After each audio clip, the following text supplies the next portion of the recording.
Maria joined the firearms industry 19 years ago when she realized she needed to be her daughter's first line of defense as a single mother. Hey, do you ever wish cleaning your gun was easy? Yes. Well, clean, lube, and protect your gun, not in the sink with soap, Hey. with Seal One. Seal One CLP Plus is natural, non-toxic, and environmentally friendly. So you can clean your guns easier and faster. And you'll also smell pretty good, too. One and done with Seal One. Ask for it by name at your local gun shop, or you can go ahead and get it online. Seal1.com. That's seal, the number 1.com. All right, our next guest, Maria Juliana, is the Mid-South District Manager for USCCA. If you haven't heard of USCCA, you got to check them out. I'm sure we're going to talk about them with Maria. How you doing, Maria? I'm good. How are you? I'm awesome. Thank you for coming on the show. Thank you for having me. Yes, ma'am. Do you want to, first off, why don't you tell us a little bit about USCCA? Yeah, I'd love to. So first, I want to just tell you how proud we are to be working with you at Gun Owners Radio. You know, right now is a time when people are seeking so much education and training more than ever, in California, especially because people are taking their safety into their own hands. And it is incredibly important for us to work with you to make sure they know where to find that. So thank you so much for having me here. Well, thanks for being a sponsor, and thanks for coming on the show. So tell everybody, I know all about USCCA. I was just talking to Adam this morning. You're one of the USCCA folks out here in San Diego. He's a great guy, and works for a great company. Tell us about USCCA. What should people know about USCCA? Yeah, great question. So the U.S. Concealed Carry Association is a membership organization nationwide, and it's kind of neat. We have over 670,000 members, but over 60,000 of those are in California right now. And those members are people just like you and the person standing in line next to you at the grocery store. It's adults of all ages, all walks of life, that all just have one thing in common, and that is that they want to be their family's first line of defense. Alicia's a member. She just showed me her. Alicia just busted out her card. Yes, I am. Oh, my gosh, Alicia, you have your card with you. Everybody shows us their cards. Thank you for being a member. How long have you been a member? Ooh, I'd say about 6 years. 6 years. Yeah. Wow, she's an alumni. She is an alumni. So, Alicia, what's something that you enjoy about the USCCA?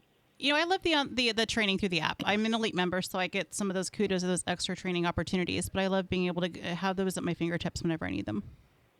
And you can do it online. Yeah. You can either online. They have a training academy, or there's an app. You can also do it through your phone. Mm-hmm. And you find that to be very helpful and informative. Yeah, absolutely. Because you're a trainer as is. I mean, I do. And you do it in person. So I was curious, how it would be to do it online. Because I mean, I'm not saying it could be bad, but it could be bad. No, I actually look at it as an opportunity for me to learn new ways to relay information. Sometimes it's just a matter of maybe new even terminology. Assist your training. Absolutely. Yeah. Yep. And you don't have to drive anywhere. No. One thing I want to add to that, a lot of people say that with the online thing, how much can I really do online? I think what's really important is that we remember when you're using a nationally recognized training organization for online material, you know that you're not getting something off of a random website that your neighbor or, I joke, John Rambo put together. You're getting something of value and something that's reputable that you can walk into knowing that it's going to help you to save your life. There's just so much misinformation online. So using that trustworthy organization for online material is so incredibly important. There's not much difference between Alicia and John Rambo, though, in all fairness. I know you haven't met her, but... but if you do, be careful. I'll tell you, women typically shoot better than men at the first time they shoot. And we joke and say it's because we listen more. I don't know if that's true or not, but they do shoot better. It is so true, I can't tell you. Very true. So what got you into shooting? How did you get into to firearms? You said 19 years ago, so I'm assuming you have a 19 or a 20-year-old daughter. I do, and it's kind of a funny story. So we grew up with no guns in the home that I knew about. My mom just wasn't into them. To this day, she's really not into guns at all. And my dad was military 23 years, so I didn't hang around people that grew up with guns, didn't have gun conversations, anything like that. And 19 years ago, I had my daughter. And it was just she and I, and that light bulb instantly went off in my mind that, Maria, you can't be selfish anymore. this isn't all about you anymore. So as soon as that happened, it was like, all right, what am I going to do to keep her safe at all times? And, growing up not being around guns, but knowing they were available, I just didn't have an interest. But when she became so important to me that I knew I would do whatever it took at all costs to save her and myself so I could continue saving her, I knew it was time to start learning. And so that's exactly what I did is I started seeking out classes and training. Became an instructor 12 years ago because it became a hobby and it became so much fun getting more and more confident over time. So grew up with nothing, and as soon as I had her, it just made sense that you've got to do everything in your power to protect this baby. Now a 19-year-old. But Yeah, that's amazing. What a beautiful story. Is she still that important to you, or teenage years kind of faded? And it goes back and forth, but I'm going to say yes overall. all right, good. That's the right answer. What That's a good. thing to say. That's awesome. So, how did you? What was your first step? What was your first? Not your first step, but at what point? Did you think, okay, you know what? I'm a part of a community now. I'm a part of a subculture in America. When was it clear that there was a kind of a gun owner subculture in America, and you were a part of it? Yeah, so, I won't go the full story because it'll take forever, but I'll tell you, when I made this decision to be her protector, immediately got what gun to buy, where you know to what? go to You're cutting out just a little Yeah, bit. stand on one leg. There you go. Hold some I aluminum did, I'm foil. on the right there side. you go. All right, Is that start better? over. Go ahead. I'm sorry. Take my hat off here. So when I first started this journey, realizing that I needed to be her protector, I went to Google. And I Googled, what gun should I buy and where do I go to get a permit and, how do I learn about it? And holy crap, we all know Google is so subjective, right? Ask somebody what their favorite gun is. You'll get 50 million different answers and reasons why. But once I finally got into the education side of it and started learning and realized I'm just like the next person, that's when it really sank in with me, I think. I realized that the gun culture and community isn't what we stereotypically think about it. It's just average, everyday people that have that one thing in common. And that's honestly what kept me going and kept me working more and more on my training was I'm around people just like me. I'm just a normal, everyday person. And it grew and grew because of how unique everyone was. That's really cool. That's awesome. And how did the relationship with you? How did you find USCCA? How long have you been affiliated with them? Yeah, another great question. So about 4 years ago, I actually started working with Delta Defense, the service provider for the USCCA. And I was standing outside of a range, kind of funny, standing outside of a range. I've been teaching 12 years now, and I was looking for the next step to that. I've been teaching for a little bit. What's my next step? And I found this job with Delta Defense as an account executive. So I started doing that, which was going to handgun permit classes and talking to these classes about the importance of education and training. And then from there, it just grew and grew, and I became the district manager for the Mid-South. So I can't tell you what an incredible organization that Delta Defense and an incredible membership the USCCA is. The people, the culture, it's just all people of all different walks of life, of all backgrounds that come together for one reason, and that's to protect ourselves. And where are you looking? Where are you out of? I'm in Nashville, Tennessee. I was going to say, I thought I heard just a little bit of a little accent there. A little It's twang. not that bad, is it? No. So how is it? Funny enough, Go ahead. I'm sorry. well, my dad's from New York, and my mom's from Arkansas, so think about that for a second. Jeez. My brother lives in Huntington Beach, California, and once in a while we'll call and they'll say, "Oh, I want to hear that Southern accent." And I thought, you have not heard Southern accent until you actually live here. Yeah, and he's got a California accent. Yeah. Well, actually, I grew up in North Florida, which was basically lower Alabama. And then I left for a couple of decades and went back and reconnected with some friends. And I didn't remember that they all had Southern accents. So while I was a kid, I didn't realize I was surrounded by these Southern accents. And then I didn't really notice it until I went back, after living in other places. It's kind of funny. Don't we call that Flabama? Flabama, yeah. Technically, so the little town I was in, they refer to it as the Redneck Riviera because it's where all Alabama and Georgia and Tennessee and everybody goes to vacation. John Rich has a whiskey out called Redneck Riviera? Yeah. Yeah, well. just I'd throw that out there. Yeah, he's got a place here in Nashville called Redneck Riviera, Yeah. actually. So everybody's moving to Tennessee. It's Have you been to Tennessee? I haven't been, but it's super friendly to guns, huh? It's just super friendly. It's just super friendly. It's a great town. Definitely a friendly place. It is. Absolutely. And if you're a gun owner, you're in a safe place in Tennessee. You guys respect the Second Amendment out there? We do. We try more and more to get a little bit more respect, but overall it is a pretty firearm-friendly place. Yeah, well, the Californians are coming, so be ready. Have you noticed an influx of Californians?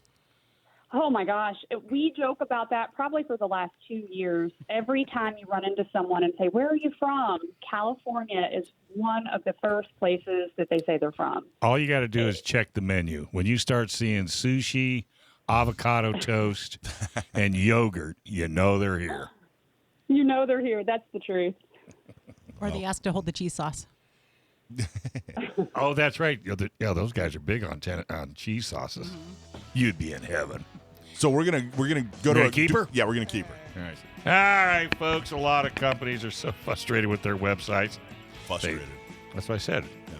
Frustrated. Frustrated. Yeah. Yeah, frustrated. There's no R. Just frustrated. No, there's no R in there. Do you see an R in there? No. I like that. Oh, if I know that's going to bug you. It frustrates me. It frustrates. Well, guess what? They don't like their websites. It looks old, it's out of date, and it's very frustrating. Sage Tree gets it. Since 2005, Sage Tree has been helping companies with websites that look great, work great, and get leads. Stop being frustrated by your website and get one that you're proud to share. Contact Sage Tree today to get a website that makes that phone ring. Getting started is easy. Call 866-726-9100, 866-728-9100, and they'll fix your website today. All right, we're talking to Maria Juliana from USCCA. Maria, what frustrates you about the current state of affairs when it comes to guns in the United States? I think the most frustrating part right now is, I'm following some of the bills that are currently up, and all of these different bans and regulations that are coming out. That gets so incredibly frustrating simply because I think it's fair to say we all agree that it's a person's natural born right to self-defense, but it's a constitutional right to use a firearm to do it, regardless of what type of tool, firearm we choose. It's our right to do so. So all of these bans and regulations and things are what really get me frustrated because I just can't understand the concept behind it because we're not regulating what, quote, the bad guy uses. That's probably my biggest frustration right now. Now, and USCCA is really, first off, has been real successful in the last few years. You guys have grown your membership and done all kinds of marketing and done some really great things. And that, I believe, if I'm telling the story correctly, has led to an interest in getting more involved politically. USCCA has announced that they're going to get more involved politically. Is there anything you could tell us about that? That's something that people have been asking for a very long time is, when are you going to do this? Or what direction are you going to take on that? And I can tell you that collectively as an organization, the USCCA Delta Defense is looking at the right opportunities to use this over 670,000 members to come together to see what we can hopefully change moving forward. As far as what exactly, I can't give you that just yet. Yeah. But that is a direction that we're trying to move towards, just doing it in the best way that we can. Well, just your involvement with us out here in California is appreciated, and it's an amazing, step into the political world, and we can't tell you how much we appreciate it. You guys bought a champagne table. USCCA bought a champagne table at our gun prom, and I don't know if you've heard. Did you hear about? Do you know what gun prom is? Tell me. I know a little bit, but not a whole lot. Gun prom is it's our second. It started out as just a Second Amendment celebration dinner. And a bunch of people got all dressed up, and we had a nice formal dinner. And it was the first time most of us had seen everybody out. Normally we saw each other out on the range, right? So we're wearing range gear. And we all hosed off in the backyard and put on some fancy clothes, and boom, it got the nickname Gun Prom. So it's our I love that. Isn't that great? So it's our celebration dinner. We just had one in June, and USCCA was a big sponsor. And of course, you're a sponsor of the radio program here, and I can't tell you how much I appreciate you guys supporting politics in that way. You guys are making an amazing difference by supporting us, and thank you so much for doing that. Oh, absolutely. We are so proud to be a sponsor for you guys. So you guys have a lot of stories about your customers who, I don't know, you call them customers, members, right? They're members. About how you've helped members out. I see them online. I've seen some live talks that you guys, you brought in a member who you helped. Do you have a favorite story? Do you have a favorite member story? Oh, gosh, there are so many member stories. I think, honestly, one of my favorites is B.J. Baldwin. Are you familiar with B.J. Baldwin? Out in Vegas? Yes, B.J. Baldwin, Yeah. the race car and gun enthusiast. Yep. Tell us about that. Yeah, B.J. wasn't a member at the time of his incident. He became a member after. But BJ was out just like any of us could be any day of the week, out with his girlfriend. They went to the In-N-Out Burger. And as they were out there, I'm going to tie this in shorter than what I'd like to go into, but while they were there, they were sitting in the parking lot in their truck, eating what they had just gotten. And they had some guys approach them, and it was dark outside. So BJ immediately goes into action in his mind. What am I going to do? How am I going to handle this? He sees these guys approaching him from a distance, and all he can see is that they have something in their hand that appeared to be a gun. And as they got closer, he realized that's what it was. So he starts whispering to his girlfriend and telling her, Tori, and she's saying, BJ. And as this happens, the guys end up trying to attack them, and BJ has to make quick, sudden decisions. So he puts Tori down, and he finds something to hide behind for cover, and ultimately BJ fires 10 rounds, and the other guys fired 8, and BJ hit his target with all 10 to stop this threat, and the other 8 that those guys fired hit nothing. The best part about this story is after the fact when BJ said, I wish I would have had the USCCA before this happened, and then became a member, right afterwards. But what I look at with that is when BJ stopped that threat, that wasn't by accident. That wasn't an accident that he was able to do that. He really studied and practiced on what it would take if that were to happen. Not just, like I said with my daughter, it's not just about me anymore. Now we're working on protecting other people. Holy crap. So it's kind of a big deal, but that's one of my favorites. And you can find that story in full detail and see all of the details of it. And it really is pretty remarkable how he was able to stop this and save him and his girlfriend, Tori. I think if I were BJ, I would have given the gun to Tori. I've seen her shoot, and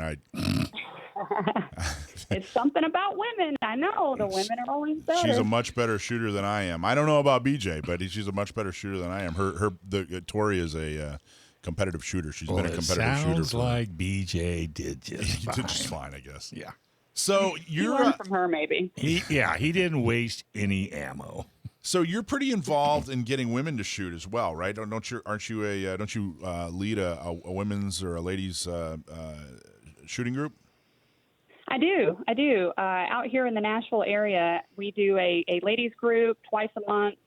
And that group consists of a free class for an hour. We do different topics each month, and then we go on to the range for an hour after that. And the best part is it's all women of all ages, of all skill levels. We just did an AR-15 class, this last one. It's coming up again this Tuesday. So it's introducing women to all types of different topics around firearms so that they can get more comfortable in a group of people just like them. That's awesome. I'll bet you that's very rewarding and fun. Oh, it's incredibly rewarding. Very much so. Well, we do something like that out here with Not Me SD. Yeah, we have a women's program. Right, and we help women learn to shoot, get ammo, get a gun.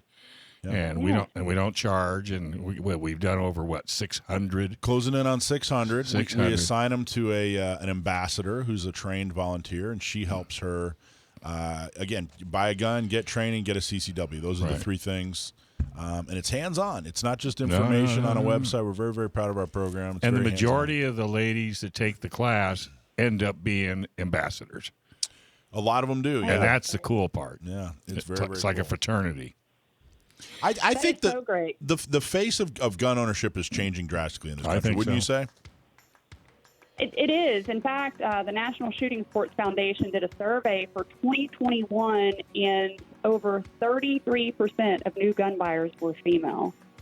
And when you Wow. think about that, that's 1 in 3. That's 1 in crazy. 3 women purchasing at the counter, or 1 in 3 people were women. It's pretty awesome. I mean, I have Right. to say. Hey, you're gonna have to come Okay. out to our gun prom, and you That's don't have to wear a prom dress. Oh, I'm wearing a prom dress if I come. Wear a tiara, too. Yeah. Oh, yeah. You got to wear a tiara. That's what Michael does. Yeah. Hey, it was got it. awesome chatting with you. We look forward to talking to you down the road. Yeah, thank you so much for having me. Thanks for watching this clip from Gun Owners Radio. You can watch us live every Sunday from 4 to 6 p.m. California time, right here on our YouTube channel, or if you're in the San Diego area, you can listen to us on 1170 a.m. We're also available on your favorite podcast platform for free. Don't forget to like and subscribe so that you can help restore and protect the Second Amendment, not just in California, but across the country.